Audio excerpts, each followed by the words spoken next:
Hello, everyone. Welcome to Women Talk Construction. I'm Angela Gardner, one of your co-hosts, and I'm here with Christi Powell, my Hey, co-host. Hey, Christi. How are you today? great. Yay. Well, we have an awesome um, person with us today that we just met recently at our TEDx. And actually before that, because we found out she was heading to the upstate to be part of our wonderful college community.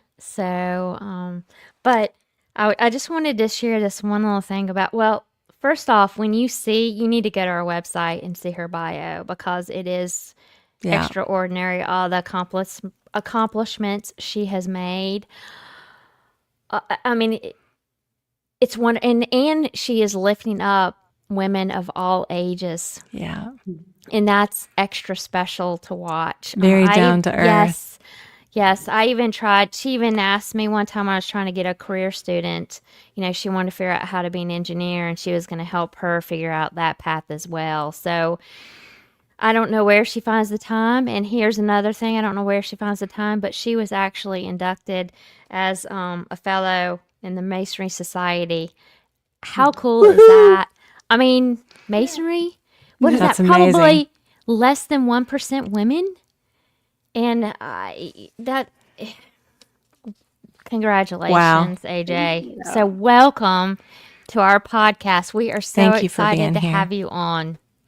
Thank you so much. I'm so excited. I love you guys. I love your podcast. I loved your TEDx, by the way. That was Thank very you. Thank good. you. So I'm Ece Erdogmus. I'm the founding dean of College of Architecture, Art, and Construction at Clemson University as of last August 2024. So about 5 months in my new role. And it was quite the master mason's journey to get here.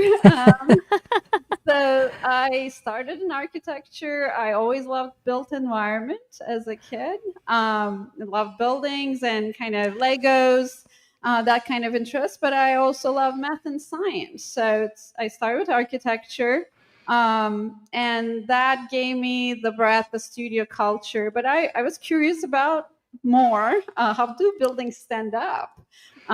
Because back in my day, it was all mostly hand drawings and 2D. We did throw 3D too, but I kind of got curious on the technical aspects. So I came to Penn State to get a master's in architectural engineering. And my master's thesis was on historic masonry bridges of Pennsylvania. And I did very Wow. Mm. elaborate finite element models, got kind of we went and tested bridges on site, kind of got those overalls, got on the rivers and bridges, and it was interesting. And then my advisor, Tom Boothby, amazing researcher and faculty member at Penn State, asked me to stay for a PhD. And I knew he had a project related to Gothic cathedrals of Europe. So I said, okay, if you kind of send me to Italy and France and let me on that project, I'm staying. So that led to studying Gothic structures in of Italy and France, and as well Wow. as National Cathedral. So I was up above the vaults of National Cathedral in DC doing some experiments and collecting data and then modeling them on computer. That led to being a faculty member in University of Nebraska Lincoln. So I kind of moved through all the ranks there, and I again fell in love with education and research. Majority of my path was on masonry related work, but kind of branched out into materials and non-destructive testing and so on. Then I went to Georgia Tech to lead the School of Building Construction as they were bringing back their undergraduate program. And then I ended up here, kind of in a college that brings together construction, art, and architecture. So it kind of is a full circle moment of my journey. I'm really proud, really excited, and very You, excited to be here. you should be proud. And Yes. I'm excited that you even wanted to be on our podcast. So Hmm. we're really honored that you're here. And the inspiration that you're going to provide for our audience is going to be mind-blowing. So let's get started in some of the things that we talked about. We really wanted to get out there today. And one of them is limiting beliefs. So there's so many perspectives out there, right? And a lot of limiting beliefs in a number of ways, right? Based on where you grew up, how old you are, all the things. There's limiting beliefs. So let me ask you this. How can you be a fierce career woman and a great mom at the same time? And it was my number one limiting belief. So I absolutely thought I can't be. And I resisted the thought and said, I understand my work. I'm going to keep going. I'll keep getting degrees and doing work and testing things in the lab. But there came a moment, I'm like, I saw some great role models. I will give a shout out to my sister, who's a engineer at BP, and she was doing that with my niece and nephew. So you kind of need to see it to believe it. True. And I give a shout out to her, and we had some close friends also who were like, okay, you're doing this. I can wrap my mind around it. So that made me actually an older mom in medical terms, and you see that and it kind of cringe a little bit, but luckily it all worked out. So now I have 2 kids. They're still little, almost 5 and 8. But something interesting happened. So I totally dismantled that limiting belief because I became more productive.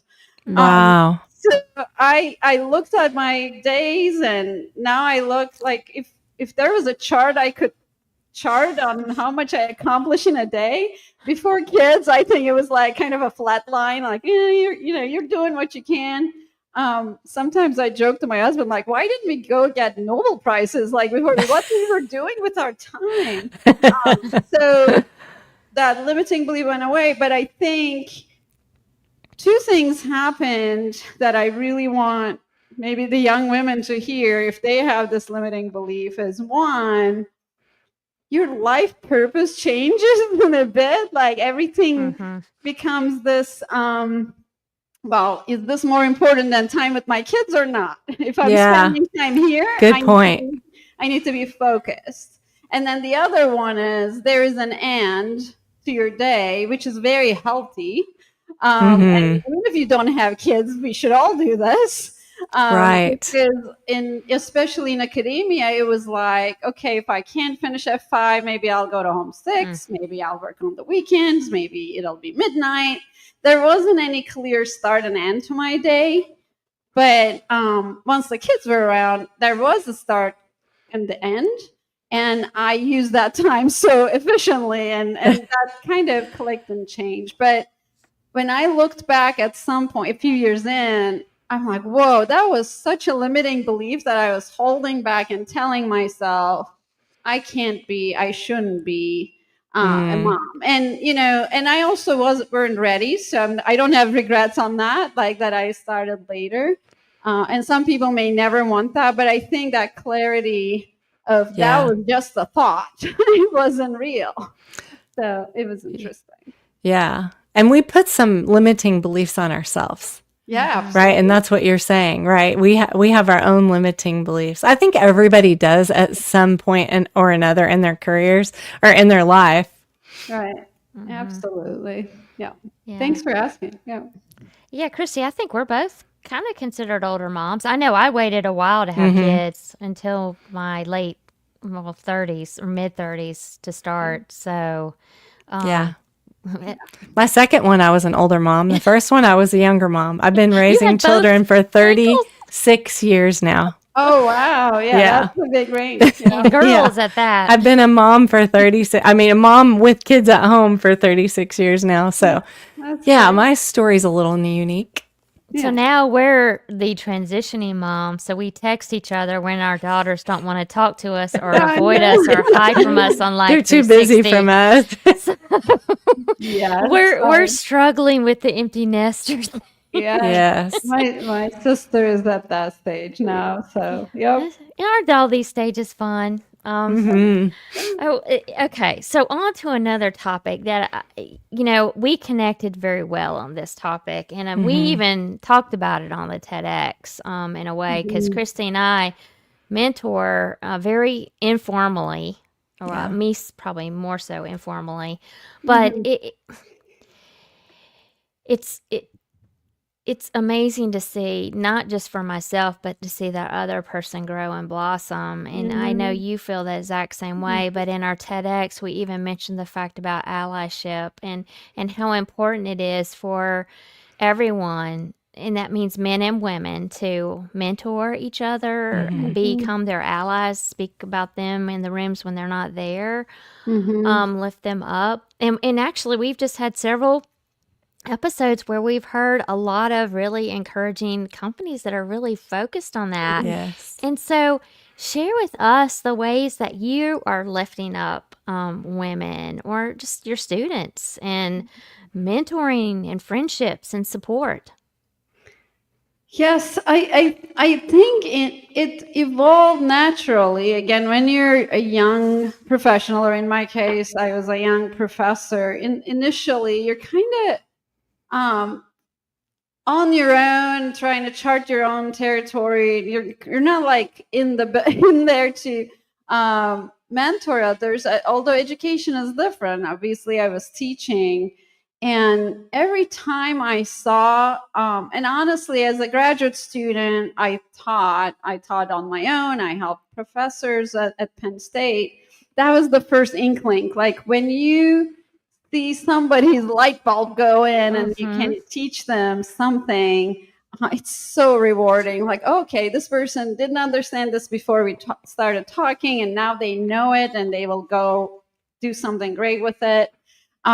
So initially it was more on the technical things I want to teach people. Then it turned into, I think my lectures became a little bit different as I aged and matured as a teacher, as an educator. There were more nuggets of life, or I would maybe randomly talk about limiting beliefs in a class. But with especially other women, a lot of my female students did gravitate toward like off the class, these discussions, and some of them came on project study tours with me. I remember a few hikes with a couple of my good students. We would talk about meaning of life, or the previous topic, like should we be mothers or should we not be mothers, and again, I felt such reward out of that, like just to help someone sort through maybe a life decision, not to make the decision for them, but maybe explain how you dealt with a challenging position and so on. Fast forward, now I do that more intentionally. So I open that up with other faculty. My audience keep changing. I'm a little bit, I miss that, but I'm a little bit removed from students in my role. So now it's, if faculty or my colleagues have anything that we want to discuss, and that support helped me a lot. It goes, both ways. When, I have something I'm kind of ruminating in my head and I can't get out, or the doubts, and lifting up. So I've been kind of thinking about this theory. I think earlier, I don't know what evolutionary theory is like. It's the difference between thinking there is a fixed pie. So I'm going to keep my class notes to myself, or like, why didn't you attend the lecture, and asking my class notes kind of thoughts, maybe when you're younger, to let's share, let's collaborate, more the better. So if there's a project I can bring in junior faculty, I absolutely do that. If there is something I can share that maybe I don't need it all to myself anymore, I'm happy to share that. So it goes with, now it's a good balance of technical allyship, but also life and support. And again, it goes both ways. There are some amazing, powerful women in my life that just makes everything better. So if you were to go back, I have a question regarding what you just said. If you were to go back when you were younger, if you knew what you knew today, would you have started collaborating much earlier? I think so. I think, yeah, I didn't elaborate on that. I think there is a bit worry that if someone else wins or if they succeed, you won't. But it's not a fixed buy. We can Mm-mm. all succeed. We can all excel. And honestly, together we do more of that. Yes. We're all better. So yes, absolutely. I would go back and I actually, it's funny. I had this talk with my daughter, 8-year-old daughter, last night. Very cool. Because I said that I was like, what do you mean a fixed pie? I'm like, well, let me explain. So I think, yes, youth has to hear this message that it does. Like she has a little sister and they sometimes have the sharing problem. I'm like, look, when you share, you have double the toys. Right. You have double the adventure. So I think, yes, I would definitely tweak a few of my approaches or maybe feelings back when I was younger. So another thing that we get to talk about a lot that we don't do very well as women is take care of ourselves. We seem to find women regularly in our industry, AEC industry, that just goes and goes and goes. We even talked about it on the last podcast. Sometimes we forget to go to the bathroom, right? Like it's just a very high paced job, right? You're constantly thinking, you're constantly doing, you're constantly moving, and there's people constantly wanting to communicate with you.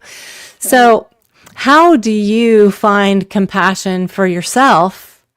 And then how do you find compassion for self-care? Because I think hearing from the Dean of Architecture, Art, and Engineering at Clemson University with 2 young children at home, I think this might it's going to encourage people to think, if she can do this, so can I. Yeah. Right? Yes. But I think realism is important. 5 months in, I would say, can she do it? So absolutely can do it. But I think I'm personally still fine-tuning, having moved recently and took in a new job. They say those are the 2 out of the 3 or 4 stressful things you can do. So I will say there is a struggle, and I want people to have compassion with themselves that there is a struggle of settling down a home and finding all the things for your kids and things. And I do I'm actively working on that self-compassion piece because I want it all settled and done and solved like yesterday. But the reality is it's a process. So some days I'm a bit more work and less family and less self-care. And being new and figuring out things. Maybe there are more days that way, but I hope across the year I'll average out 50-50 personal and professional. But I think that's what I'm aspiring for. One of the things I did is I found an exercise class I could go to in Clemson. So I kind of scoped that out. Slowly found a few activities for the kids. So kind of making that space. And I used to think, this was another limiting belief. I used to think being disciplined is so boring. Like for a young person, it sounds so boring. But there's research and books about it. When you're disciplined, actually, you have more time for yourself. So I am actually a very early riser. So I would say if I have one secret sauce, that I wake up early, try to beat my kids to waking up, and have that quiet time to use at my discretion. Because I would say after 6 a.m., the day is not mine and it's everybody else's. Right. So 5 to 6 a.m. is my time. Sometimes I meditate. Sometimes I'm just staring at a wall, drinking coffee. Sometimes I'm exercising. So that I think helps me a lot. And that early wake up also forces me to go to bed early, which is kind of convenient with young kids. So yes, I can't watch shows on binge or anything like that. I mean, as I said, I have to be focused with my time to get it all in. But I think that kind of keeps me clear and functioning and healthy. That way I can I can do that. Another way I've heard of it as like if you can't pour from an empty cup. Right. I almost feel like when I sleep and have that hour to myself, then my cup is full enough that I can be a good mom, be a good dean for the rest of the day, and then start over.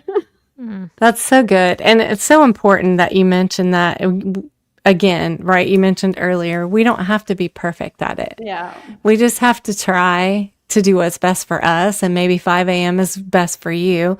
Maybe 9 p.m. is best for somebody else. But find your routine and your discipline so that you can have more space for yourself, but also so you can give back in a way that's really going to make an impact, which is what you've been doing for a very long time. Yes. Yep. My dad actually graduated in the 60s from the architectural program at Clemson. And I mean, that's a pretty big feat. I didn't realize that until later on when another friend of mine told me. Of course, he always reminded us of that. But it's a great program with a huge history. Yeah. And I just wanted to make a plug because, I work for Hill Electric now, and we're going to be at the career fair coming up this week. And I just want to say that your team, y'all always find ways to find employment for your students or to get them in front of companies. And that's huge. And probably that happens in all of your programs. I'm just not as familiar with it. You're always bringing industry in. I'm getting to speak in front of your family business class soon. Christi does. So you're doing wonderful things at Clemson. Yeah, I agree. I watched Clemson from outside before. That's one of the reasons I'm here. But all three of our programs, architecture, construction, and art, doing great things, and in some ways doing great things with small, mighty groups. Yes, our construction program absolutely has 100% placement, and if we can grow, we will grow, so we can keep doing that for the industry. We're very excited and super appreciative of all the support. It's a big career fair. We have both one for architecture and one for construction, both very good. That's awesome. So, there's a lot of people that are listening, and they might want to learn more about going to school at Clemson University. They might want to know more about Masonry. They might want to know more about academia. They might want to know more about you. So tell our audience how they can find you, get a hold of you. What is the best way to connect with you? I'm very easy to find. So if you come to the Clemson College of Architecture, Arts, and Construction website, my email is there as the dean, so it's very public and available. Or I'm also active on LinkedIn with my full name as the way to find me. As far as I know, I'm the only one. If there's confusion, the one with the Clemson University. I think you were the only one when I was looking. So. The name is common in Turkish, but I don't know if anyone was kind of in the same circles. So yeah. Well, thank you, AJ, for being on today. Audience, AJ, we know you're going to keep the conversation going, but audience, keep the conversation going. Share what you've learned. Let's continue to support each other, uplift each other in these industries. Stay tuned for more for Women Talk Construction, for more events and stories and journeys and opportunities and ways for us to grow. Until then, keep building structures, building dreams and opportunities. Goodbye, everyone. bye.